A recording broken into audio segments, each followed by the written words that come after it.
Attention! Il est étonnant qu'une prophétie sur le retour du Seigneur Jésus ait été ignorée pendant 2000 ans. S'il vous plaît, ne vous sautez pas ceci sur un coup de tête, car cela est important pour tous ceux qui attendent la venue du Seigneur. Alors que les catastrophes s'amplifient de jour en jour, que le monde est plongé dans le chaos, et que les prophéties du retour du Seigneur dans la Bible s'accomplissent l'une après l'autre, est-ce que vous avez réfléchi sur la raison pour laquelle vous n'avez pas encore accueilli le Seigneur? Cette question ne peut être ignorée et elle a une incidence sur le destin et la destination de chacun d'entre nous.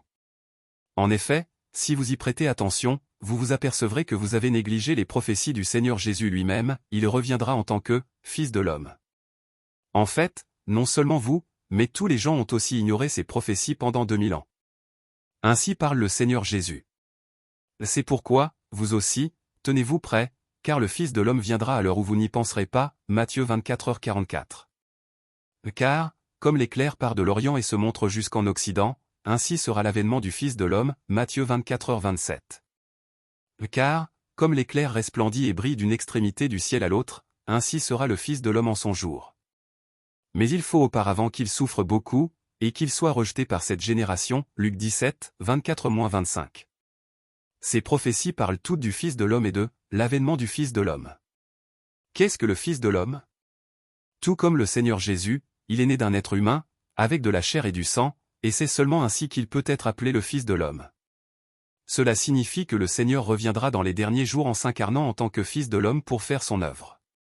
Si vous voulez connaître le mystère de l'avènement du Fils de l'homme, cliquez sur le lien dans mon profil et rejoignez le groupe d'études gratuites, vous accueillerez le Fils de l'homme et recevrez le salut des derniers jours. Le Seigneur ne veut pas que vous ignorez ceci. Voici un passage de la parole de Dieu partagé avec vous. Dieu dit, cette fois, Dieu vient faire son œuvre non dans un corps spirituel, mais dans un corps très ordinaire. Non seulement est-ce le corps de la seconde incarnation de Dieu, mais aussi celui dans lequel Dieu revient s'incarner. C'est une chair très ordinaire. En lui, tu ne peux rien voir qui soit différent des autres, mais tu peux recevoir de lui les vérités que tu n'as jamais entendues avant. Cette chair insignifiante est l'incarnation de toutes les paroles de vérité de Dieu. Elle se charge de l'œuvre de Dieu dans les derniers jours et est une expression de tout son tempérament, que l'homme doit comprendre. Ne désires-tu pas ardemment voir le Dieu du ciel? Ne désires-tu pas ardemment le comprendre? Ne désires-tu pas ardemment voir la destination de l'humanité? Il te dévoilera tous ces secrets qu'aucun homme n'a pu te dévoiler. Il te dira aussi les vérités que tu ne comprends pas. Il est ta porte d'entrée dans le royaume et ton guide dans la nouvelle ère.